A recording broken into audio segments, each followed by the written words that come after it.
اور دعا اس دولت کا نام ہے جو صرف مومن کے پاس ہے، کافر کے پاس نہیں۔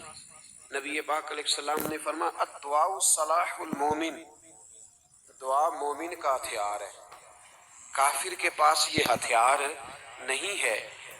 مومن جب اپنے مالک کے حضور دعا مانگتا ہے نا، دنیا میں آپ کسی سے زیادہ مانگے تو وہ ناراض ہو جاتا ہے، وہ کہتا ہے بھائی تو نے تو کام بنا لیا ہے، کل بھی دیا تھا، پرسوں بھی دیا تھا، روز روز تجھے کون دے؟ میرے نبی پاک علیہ السلام نے فرمایا جو اپنے رب سے زیادہ مانگتا ہے رب اس سے زیادہ راضی ہوتا ہے، زیادہ راضی ہوتا ہے۔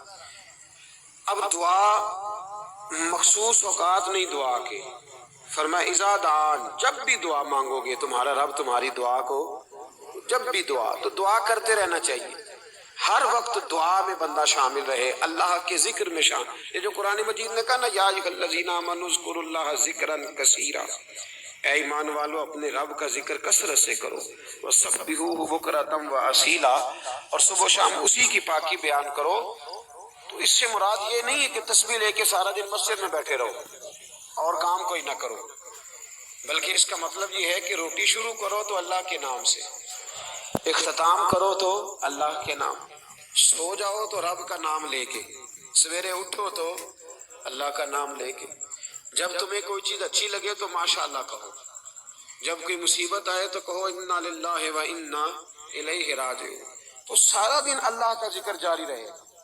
نبی پاک صلی اللہ علیہ وسلم نے مسلمان کو ایک دوسرے سے ملنے کا طریقہ بتایا، تو مصیبت آئے تو کیا کہنا ہے؟ صرف فوتگی پہ نہیں کہنا، اس کی وضاحت کر دو، کوئی بھی الذین اذا اصابتهم مصیبہ، جب بھی کوئی مصیبت آئے، اللہ کے بندے کہتے ہیں ہم اللہ کی طرف سے آئے ہیں اور اللہ کی طرف ہی ہم نے لوٹ جانا۔ تو میرے عزیز ہر وقت اللہ کا ذکر جاری رہے گا، ہر وقت زبان پہ رب کریم کا۔ دیکھیں نا نبی پاک علیہ السلام نے ہمیں ملاقات کا طریقہ بتایا۔ ایک صحابی آئے تو انہوں نے آ کے کہا السلام علیکم، نبی پاک علیہ السلام نے فرمایا رب تعالیٰ نے اسے 10 نیکیاں عطا فرمائی ہیں۔ دوسرے آئے تو انہوں نے کہا السلام علیکم ورحمۃ اللہ، تو محبوب فرمانے لگے، امام بیہقی نے اس کو لکھا ہے، محبوب فرمانے لگے رب کریم نے اسے 20 نیکیاں عطا فرمائی۔ ایک اور آئے، عرض کیا السلام علیکم ورحمۃ اللہ وبرکاتہ، محبوب فرمانے لگے اللہ نے اسے 30 نیکیاں عطا فرمائی۔ اچھا اس کا مطلب کیا ہے؟ السلام علیکم، تم پر سلامتی ہو، سادہ ترجمہ یہ ہے کہ تم سلامت رہو، تم سلامت رہو، ورحمۃ اللہ وبرکاتہ، تم پر اللہ کی رحمت بھی ہو اور اس کی برکتیں بھی ہو۔ وہ کیا کہتا ہے؟ وہ کہتا ہے وعلیکم السلام، تم پر بھی سلامتی ہو، ورحمۃ اللہ وبرکاتہ، اللہ کی رحمت ہو اور اس کی۔ یہ جو مسنون دعائیں ہیں نا جو حضور نے ہمیں دعائیں سکھائی ہر موقع پہ، ان کا کمال دیکھیے۔ اب ایک مسلمان نے آتے کہا السلام علیکم، اس کا مطلب کیا ہے؟ تم پر، اب وہ جھگڑا کرے گا اس سے، اسے مارے گا، اس کا مال چھینے گا؟ اس نے تو آتے ہی کہا تم پر سلامتی ہو۔ تو جو سلامتی کی دعا دینے والے ہیں وہ جیب تھوڑی کاٹیں گے، وہ غبن تھوڑی کریں گے، ڈاکہ تھوڑا ڈالیں گے۔ اسلام نے لفظ ہی وہ سکھایا ہے کہ فرمایا جب تم نے ملنا ہے تو تم نے دعائیں کرنی ہے ایک دوسرے کے لیے۔ اب ہمارے ہاں نئے نئے لفظ آ گئے، ٹیلی فون اٹھایا تو کہا ہیلو، اس کا کیا ترجمہ ہے؟ کون ہے؟ اس کا کیا ترجمہ ہے؟ جی جناب، اس کا کیا مطلب؟ ہم نے دیکھا بڑے بڑے سمجھدار لوگ السلام علیکم کی بجائے کہتے ہیں کیا حال ہے؟ بھئی کیا عجیب بات ہے بھئی، کیا حال ہے کا کیا مطلب ہوا؟ وہ بعد میں کرنے کی بات ہے۔ اور کچھ تھوڑا سا جو ادیب ہیں، جو بیچارے حروف کے پیچ و تاب میں رہتے ہیں، وہ کہتے ہیں آداب عرض ہے۔ وہ کیا ہوتا ہے جی؟ اسلام نے دعا سکھائی ہے السلام علیکم، یہ کتنی خوبصورت دعا ہے۔ جب آپ گھر کے اندر داخل ہوئے تو آپ نے دعا دی السلام علیکم، یہ دعا دی آپ۔ ایک صحابی حاضر خدمت ہوئے، عرض کی یا رسول اللہ صلی اللہ علیہ وسلم میرے گھر میں غربت رہتی ہے، کیا کروں؟ نبی پاک علیہ السلام نے فرمایا جب بھی گھر جایا کرنا گھر والوں سے سلام لیا کر، گھر والوں سے کیا کہا کر؟ السلام علیکم، جب بھی گھر جائے۔ یعنی گھر آیا، اب گھر والوں نے بتایا کہ ماچس کی ڈبیا تو لے آؤ، اب یہ دکان کونے پہ تھی گھر والے پہ، وہاں سے ماچس کی ڈبیا لے کے واپس گیا تو کہنے لگا السلام علیکم۔ پھر گھر والوں نے کہا ہو بتانا یاد ہی نہیں رہا چینی بھی ختم ہو گئی ہے، تو یہ پھر گیا چینی لینے، لوٹ کے آیا تو کیا کہا؟ جب اللہ چاہتا ہے تو کہے، جب اللہ کے رسول چاہتے ہیں تو کہے۔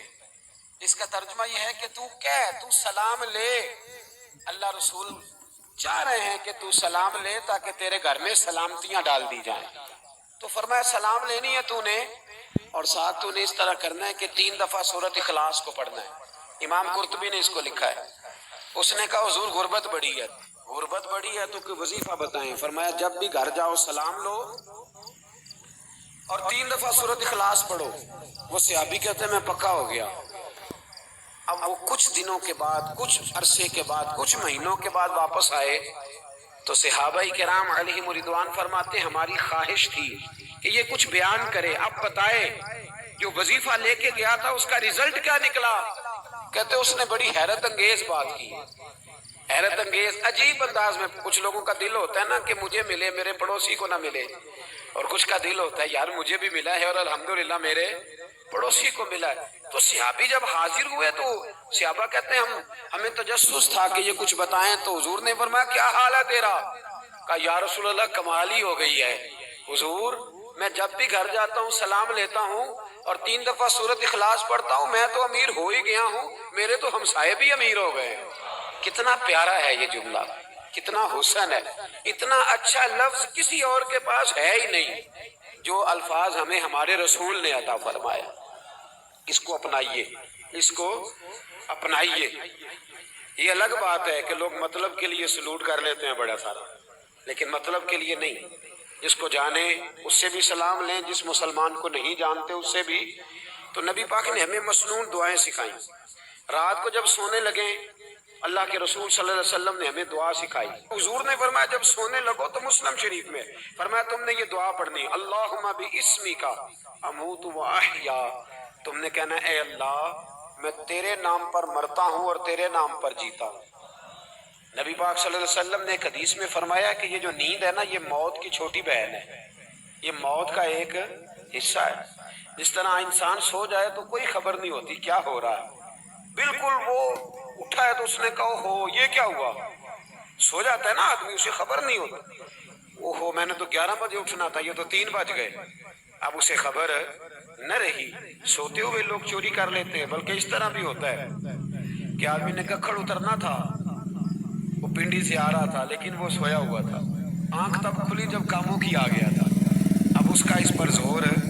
تو فرمایا کیا پتا اب تو کھل گئی کاموں کی، جا کے لاہور جا کے کسی جگہ پہنچ کے، تو یہ بھی ممکن ہے کہ کھلے ہی نہ، نیند ہی موت کا سبب بن جائے۔ تو تو کہہ کے سو کہ یا اللہ تیرے نام پہ سو رہا ہوں، اللہ کس نام پہ سو رہا ہوں؟ یار اگر ہم ان دعاؤں کا حسن سمجھے مت، اللہم باسمک اموت و احیا، یا اللہ میں تیرے نام پہ سوتا ہوں اور تیرے نام پر اٹھتا ہوں، گویا کہہ رہا یا اللہ میری نیند بھی تیرے فضل سے ہی ہے، اور اگر آنکھ کھل جائے تو وہ بھی تیرے فضل سے ہی ہے۔ کتنا اعلیٰ نبی پاک علیہ السلام نے انداز سکھایا۔ اور پھر بخاری شریف میں حدیث موجود ہے، فرمایا جب اٹھو تو کہو الحمدللہ الذی احیانا احیانا بعد ما اماتنا والیہ النشور۔ فرمایا جب تم سو کے اٹھو تو پھر کہو اے اللہ ساری تعریفیں تیرے لیے، تمام تعریفیں جس نے ہمیں موت کے بعد حیات دی، موت کے بعد فرمایا احیانا بعد ما اماتنا، ہمیں مرنے کے بعد گویا اللہ کا شکر ادا کر کے آنکھ کھل گئی۔ دیکھیں کس طرح اسلام مسلمان کو اللہ کے ساتھ جوڑتا ہے۔ فرمایا شکر کر، آنکھ کھل گئی، کہ یا اللہ تیرا شکر ہے تو نے موت کے بعد ہمیں دوبارہ حیات عطا فرمائی، یہ شکر ادا کرو۔ گویا تم یہ نہ کہنا کہ میں اٹھ گیا ہوں تو میرا کمال ہے، یہ نہ سمجھنا میں اٹھ گیا ہوں تو میں بڑا پابند ہوں، جب میں ارادہ کر لوں کہ میں نے 11 بجے اٹھنا ہے تو پھر میں اٹھ جاتا ہوں۔ یہ نہ کہنا کہ یہ الارم بڑا اچھا ہے، یہ مجھے اٹھا لیتا ہے۔ ذہن کے اندر خیال کر کہ نیند تو موت کی طرح تھی، یہ جو میں اٹھ گیا ہوں تو اپنے رب کے فضل سے اٹھا ہوں، جو میں اٹھ گیا ہوں، جو ابھی اٹھے ہیں وہ تو بول دینا کم از کم کہ میں اپنے رب کے فضل سے اٹھ گیا ہوں۔ تو دعا سکھائی۔ پھر دیکھیے نبی پاک صلی اللہ علیہ وسلم نے فرمایا جب تم بیت الخلاء میں جاتے ہو نا، واش روم میں جاتے ہو، تو گندی چیزیں ہوتی ہیں وہاں، شیطان ہوتے ہیں، جنات ہوتے ہیں، یہ گندگی پہ ہوتے ہیں، جب تم واش روم جاؤ، بیت الخلا جائے، تب بھی دعا مانگو۔ کیا دعا مانگو؟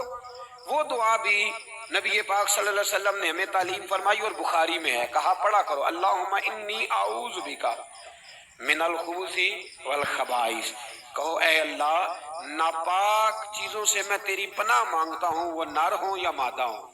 اللہ میں تیری پناہ مانگتا ہوں۔ واش روم کے اندر بہت ساری بری چیزیں ہوتی ہیں، جوان میری بات پر توجہ فرمائیں، وہاں بہت ساری گندی چیزیں ہوتی ہیں۔ انسان کئی دفعہ واش روم میں جاتا ہے، اسے وسوسے زیادہ آتے ہیں۔ یہ نوٹ کریں میری بات۔ اصل میں نا ہم بات ڈھونڈ رہے ہیں علاج اپنی بیماریوں کا، حالانکہ علاج تو سارا مدینے والے رسول کے پاس موجود ہے، محبوب کے پاس ساری دوائیاں ہیں۔ تو نبی پاک علیہ السلام دیکھیں نا، انسان واش روم میں جاتا ہے، اسے وسوسے آتے ہیں، برے خیالات آتے ہیں، وہ گناہ کی طرف کئی دفعہ مائل ہوتا ہے، تو کہا تو دعا پڑھ کے جا، اللہم انی اعوذ بکا، یا اللہ میں تیری پناہ مانگتا ہوں، من الخبث والخبائث، ہر خبیث اور بری چیز سے میں تیری پناہ مانگتا ہوں، وہ نر ہو یا یار کتنا عظیم دین ہے، کتنا عظیم میرے مصطفیٰ کریم کا وہ والا دین ہے۔ اصل میں اللہ کرے پی اے پاس بچے کو بیت الخلا کی دعا بھی یاد ہو جائے، ایسے یاد ہو جائے، اور اس کے ماں باپ سمجھ لیں کہ جوان ہو گیا ہے، اب ہو سکتا ہے اس کی طرف شیطان حملہ زیادہ کرے، اسے خراب کرنے کی کوشش کرے، تو لہٰذا اسے دعا سکھائی جائے تاکہ اس کو پہلے سے پتا ہو کہ میں نے اس بے ایمان سے بچنا کس طرح سے۔ اب آپ دیکھیے نبی پاک علیہ الصلوۃ والسلام نے ہمیں دعا سکھائی، مصنف ابن ابی شیبہ میں۔ کون سی دعا؟ واش روم سے نکلنے کی۔ اللہ اکبر، بڑی زبردست دعا ہے، بڑی زبردست۔ آپ یقین کریں اس ایک ایک دعا پر ایک ایک پورا بیان ہو سکتا ہے، ایک ایک۔ یہ اس لیے نہیں میں کہہ رہا کہ میں کوئی عالم فاضل آدمی ہوں، آپ کہیں گے کہ بتا رہے ہیں میں بڑا پڑھا لکھا ہوں، صرف یہ عرض کر رہا ہوں کہ اس کے فوائد پر، ثمرات پر جو اللہ تبارک و تعالیٰ امت کو دیتا ہے، ان دعاؤں کی جو فضیلت حدیثوں میں آئی، اور پھر جو اس کے فوائد ہے، اور اس پر بات کروں تو ایک دعا تقاضا کرتی ہے کہ اس پر پورا ایک لیکچر ہونا چاہیے۔ دیکھیے آپ واش روم سے نکلے، دعا کیا ہے؟ دعا کے لفظ کے الحمدللہ الذی، ایک حدیث میں لفظ ہے غفرانک، غفرانک، اے اللہ میں تجھ سے بخشش چاہتا ہوں۔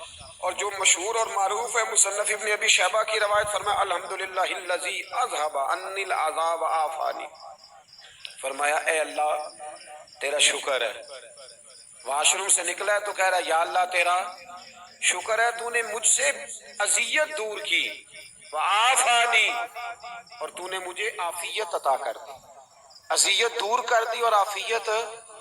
بولیے، واش روم سے نکلا ہے تو کیا کہتا ہے؟ یا اللہ تیرا شکر ہے، تو نے مجھ سے اذیت دور کر دی اور مجھے عافیت۔ ڈاکٹر حکیم ہومیوپیتھی ایک چیز پر متفق کم ہوتے ہیں، پتہ ہے نا آپ کو، لیکن اس بات پر سب کا اتفاق ہے کہ اگر کسی کو قبض ہو جائے نا تو شاید 70 یا 72 بیماریاں لگ جاتی ہیں اس کو۔ اور جب آدمی کو قبض ہوتی ہے نا، پیٹ کے اندر فضلہ جم جاتا ہے، خارج نہیں ہوتا، اس کو اعصاب کی بیماری ہوتی ہے، اس کے ذہن پر اثر ہوتا ہے اس چیز کا۔ آپ یہ مت سمجھیں کہ کھانا کھانا یہ کمال ہے، اللہ نے یہ بھی نعمت بنائی ہے کہ کھانا جب خارج ہوتا ہے تو وہ بھی اللہ کا بہت بڑا احسان ہے۔ تو فرمایا تو سمجھا ہی نہیں، اگر تجھے قبض ہو جاتی، تیرے پیٹ کے اندر وہ چیز جم جاتی، تیرے لیے کتنی تکلیف کا باعث تھی۔ ان لوگوں سے پوچھئے جو اس کے بیمار ہیں، اس کے مریض ہیں، وہ کتنی تکلیف میں رہتے ہیں، سر میں درد ہوتا ہے، سر چکراتے ہیں۔ ایک بہت بڑا روڈ ایکسیڈنٹ ہوا تو ڈرائیور سے لوگوں نے پوچھا کہ مسئلہ کیا ہے، تو کہنے لگا میں قبض کا مریض ہوں، تو میں کھانا کھا لیتا ہوں تو میرے ذہن پر وہ اس قدر زیادہ گیس کا غلبہ ہوتا ہے کہ میں سخت تکلیف میں ہوں۔ نبی پاک علیہ الصلوۃ والسلام نے ہمیں سمجھایا اور بتایا کہ سمجھ لو یارو، کھانا کھانے کی نعمت تو اللہ نے تمہیں عطا فرمائی ہے، لیکن کھانا کھانے کے بعد اس کا اخراج بھی اللہ کی بہت بڑی نعمت ہے، تو اللہ کا شکر ادا کرو۔ پھر جب آپ گھر سے نکلیں گے تو بھی اس کی دعا ارشاد فرمائی، بسم اللہ توکلت علی اللہ، اللہ کے نام سے گھر سے نکلتا ہوں اور میں نے بھروسہ بھی اللہ کے نام پہ کیا۔ جب گھر سے نکلیں تو کس کے نام پہ بھروسہ کریں؟ بولیے، حضرت رابعہ بصریہ رحمت اللہ علیہا، آپ تشریف لے گئی حج کرنے، جس دن واپس آئی اپنا اونٹ کہہ گئی جاتی دفعہ، کہنے لگی اللہ میں تیرے حوالے کر کے جا رہی ہوں، اور بسم اللہ توکلت علی اللہ، بھروسہ بھی تیری ذات پہ ہے۔ جس دن واپس آئی نا اسی دن کسی نے بتایا کہ اماں آج ہی تیرا اونٹ مر گیا ہے، تو اونٹ کے سرانے کھڑی ہو کے کہنے لگی مولا میں تو تیرے نام پہ تیرے پہ بھروسہ کر کے گئی تھی، تیرے حوالے میں تو تیرے گھر گئی تھی۔ تو لوگ کہتے ہیں اماں کے منہ سے لفظ نکلے تو اونٹ زندہ ہو کے کھڑا ہو گیا، کھڑا ہو گیا اونٹ۔ تو اماں کہنے لگی نہیں تمہیں غلطی لگی ہے، مرا ہی نہیں تھا، پہلے سے ہی موجود تھا، گویا اپنی کرامت بھی نہیں ظاہر ہونے دی۔ تو بھائی گھر سے نکلیں تو کس لفظ پر کہ یا اللہ میں تیرے بھروسے پہ نکل رہا ہوں، میں اس کے دو فائدے ہوں گے، ایک تو آپ اللہ کی امان میں جا رہے ہیں، اللہ کی امان میں آ رہے ہیں، اور دوسرا جس گھر کو آپ چھوڑ کے جا رہے ہیں اسے بھی اللہ کی امان میں دے کے جائیں۔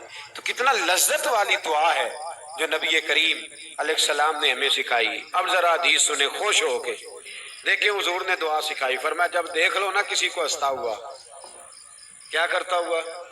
ماشاءاللہ آپ تو ہنسنے لگے۔ جب کسی کو ہنستا ہوا دیکھو تو کہا کرو اضحک اللہ سنک، یہ دعا یہ بخاری ہے، فرمایا دعا مانگا کرو جب کسی مومن کو ہنستے ہوئے دیکھو تو دعا مانگو اضحک اللہ سنک، اللہ تجھے ہنستا ہی رکھے، اللہ تجھے، بولیے،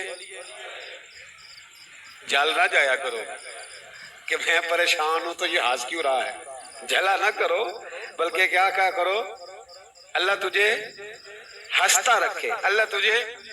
نبی پاک صلی اللہ تعالی علیہ وآلہ وسلم نے فرمایا، ترمذی میں حضرت اسامہ بن زید رضی اللہ تعالیٰ عنہ سے حدیث مروی ہے، حضور نے فرمایا جس نے کسی کے ساتھ احسان کیا اور جس پر احسان کیا، اگر اس نے یہ دعا پڑھ دی نا جزاک اللہ خیرا، تو فرمایا اس نے اللہ کی بھی پوری حمد کر دی اور محسن کا صحیح شکریہ بھی ادا کر دیا۔ کیا کہنا ہے؟ جزاک اللہ، اللہ تجھے بہترین جزا عطا کرے۔ اس کا ترجمہ کیا ہے؟ اللہ تجھے بہترین، کیونکہ حضور فرماتے ہیں من لم یشکر الناس ولم یشکر اللہ، جس نے بندوں کا شکریہ ادا نہیں کیا اس نے اللہ کا بھی شکریہ